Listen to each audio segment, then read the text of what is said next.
Огромен кит намерен в джунглата, руини на развит град с пирамиди, представители на извънземна цивилизация, мистериозни знаци и много други неща ще научите днес с мен. В това видео ще видите най-интересните находки, които могат да променят цялата история.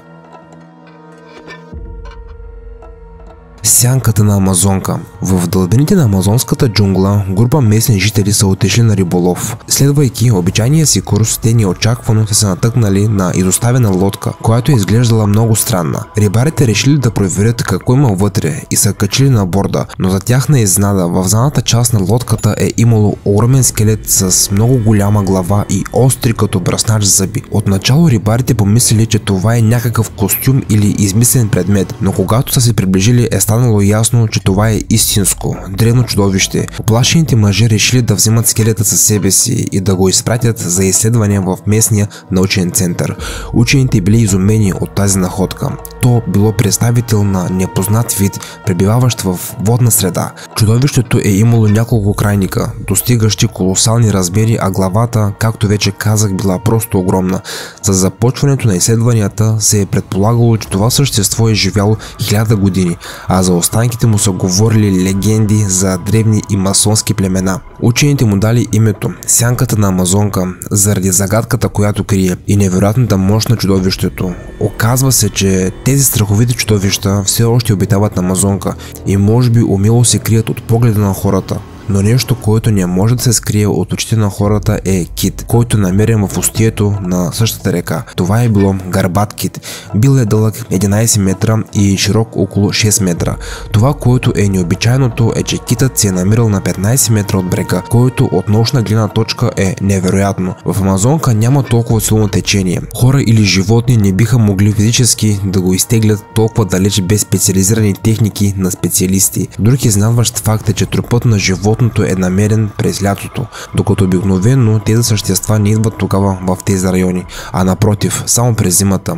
Съществуват много версии за това как мистериозното същество би могло да се окаже там, но аз бих искал да ви разкажа за една от тях. Вниманието на зрителите е било приковано със своята нетрадиционност и в същото време уникалност. Според нея, по тези места, малко преди откриването на кита, хората са заснели НЛО. Неидентифицираният летящ обект е висял във въздуха и е пускал странни светкавици. Те не са приличали на нищо познато на човека. Определено не е бил самолет, дрон или нещо друго, създадено от човешки ръце.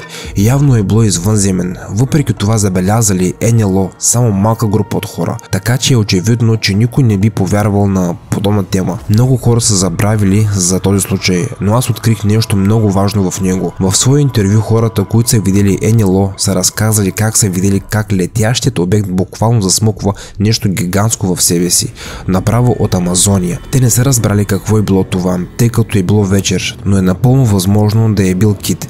Извънземните са го взели, за да го проучат, изследвали са го за една нощ и вероятно са го върнали обратно. Вярно е, че малко са се пресметнали и не са го оставили до водата, от който скоро след това е почнал. Това е толкова интересна версия. Какво е вашето мнение, приятели? Споделете долу в коментарите.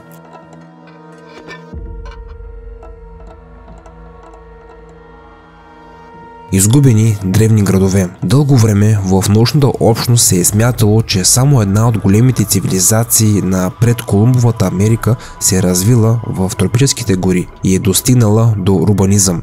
Става дума за империята на маите. Тази култура е наричана изключителна, но напоследък е станало ясно, че маите, започвайки от около 1000 години преди новата ера, започват да променят ландшафта около себе си, като разделят земеделските площи и градове, така че е напълно възможно някой друг да го е направил преди тях. Затова и не са открили техни селища, мислейки, че няма други освен маите. Както разбирате, за всичко това си има причина. В крайна сметка в джунглите на Амазонка през май 2022 година са открили изгубени древни градове с пирамиди, канали и много големи пътища. Градове датират от преди 1000 години. Смята се, че в онези времена там са живеели хора.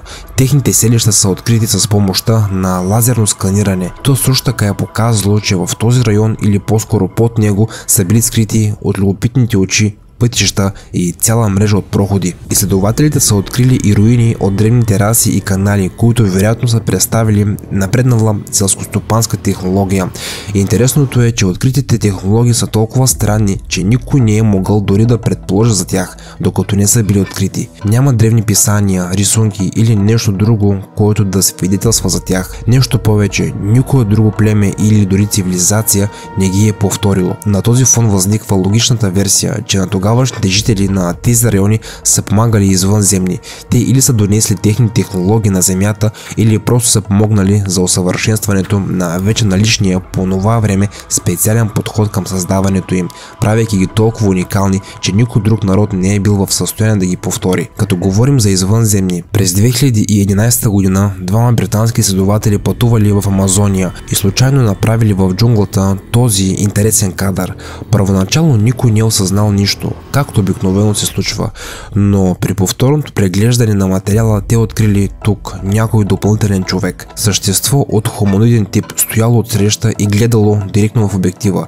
Според уфолога и бивш служител на НАСА Майкъл Коен, на когото туристите предоставили видеото, съществото е приличало на класическо извънземно с голяма глава, огромни очи и сива кожа. В близост до извънземното е имало сияние, мистериозна синя светлина, или това е нещо, което самият той произвежда, или наблизо се намира неговият кораб, с който той е посетил нашата планета, или пък е пътувал обратно към своята родина. Във всеки случай фактът, че извънземното също прилича на класическия модел на извънземните, изиграва жестока шега на учените. Никой не е повярвал на кадрите. Нещо повече, те са започнали масово да бъдат усмивани и критикувани. Защо някои сериозни възрастни хора се занимават с детински разправии? Британците са били много недоволни от това, затова са анализирали снимките си. Всички големи експерти в областта са изразили мнението си за кадрите и бихте се удивили, че нито един човек не го е сметнал за фалшифициран. Това предизвикало огромен отзвук в обществото и принудило да се върнат към изследването на това място,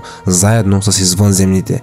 Само че от него е нямало ни най-малка следа. Мислите ли, че хората са изгубили шанса си да се свържат с извънземните, или все още има такъв шанс? А сега ще ви разкажа за едно откритие, на което никой не може да противопостави. То е накарало учените да се усъмнят и буквално е поставило под въпрос всичките им разследвания.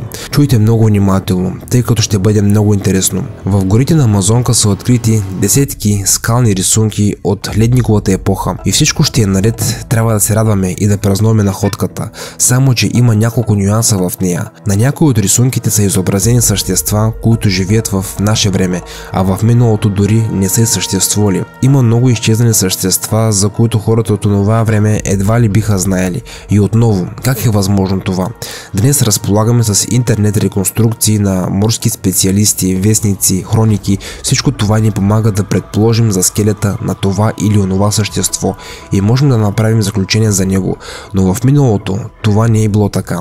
Там или реконструираш всичко по памет на следващия ден, или изобщо не го правиш. Най-логичната версия, колкото и странно да звучи, е било тази за извънземните. Твърди се, че извънземните отново са изпълнили своята роля и са направили изключително важни снимки за бъдещето на хората, но аз намирам тази теория за малко смущаваща. В края на краищата, кой би се занимавал с нещо подобно? Поставете се на тяхно място, летели сте при нишите същества, решили сте да им помогнете и вместо някаква технология, откривайки сгради, сте оставили 1000 рисунки и сте отлетели.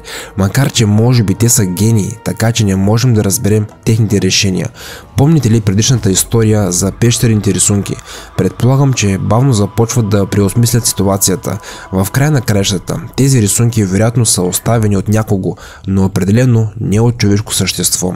Според учените, тази църква от Англия е на повече от 900 години. В онези дни е била популярна за прогонване на нечистоти, зли духове и други неща с помощта на амулети. Но хората да рисуват нещо по стените е безсмислица. Въпреки това, тези рисунки са там и са покрили буквално цялата църква. Съществува мнение, че това не са защитени, а напротив агресивни и нападателни символи. Твърди се, че те са причината тази сграда да се срути. Всичко, на което се е крепяла, се е развило като пепел, но едва ли някога ще разберем дали тази теория за Света Мария е вярна, освен ако не бъде изобретена машина на времето. Любопитно е, че от думите на известни археолози се разбира, че подобни знаци са забелязани и и върху други църкви от същия период от време. Скоро след подпечатването всички тези сгради са били изоставени. А какъв е въпросът за нещо мистично без добрите стари пирамиди? Нали така? Изглежда, че отдавна са изчезнали, тъй като хората не знаят как да стигнат до тях, но това изобщо не е вярно. С времето откриваме все повече и повече нови улики и бавно открехваме за себе си тази завеса от тайни. И така, този път учените са открили мистериозен тунел в Хеопсовата пирамида, за който до сега не се е предполагало. През 2016 година японски и френски учени за първи път са заговорили за съществуването на друг тунел в пирамидата. По това време те са успели да го открият. Сега изследователите с помощта на сканирането на паметника с ултразвук са успели да открият в северната част на пирамидата това мистериозно пространство. То представлява абсолютен празен коридор с триъгълен таван. По този начин камерата се оказала много по-голяма, отколкото учените са предполагали. Особено интересен изглежда фактът, че точно в този тунел изобщо не е имало следи от човешка дейност. Тоест от момента, в който пирамидата е била създадена, никой не е пътувал по тези коридори. Как е възможно това? За какво са били необходими? От тук тръгва и теорията, че този тунел не е нищо друго освен дом за нещо неземно, невидимо за човешкото око. Напълно вероятно е жителите на Древен Египет да са пожелали закрила на всемогъщия и някой от тях да е създал специално помещение за своето божество. Дълъг тунел, в който нещо би могло да освети в свободното му време. По този начин съществото винаги е имало какво да прави, а в същото време е било близо до египтяните, който е удовлетворявало всички.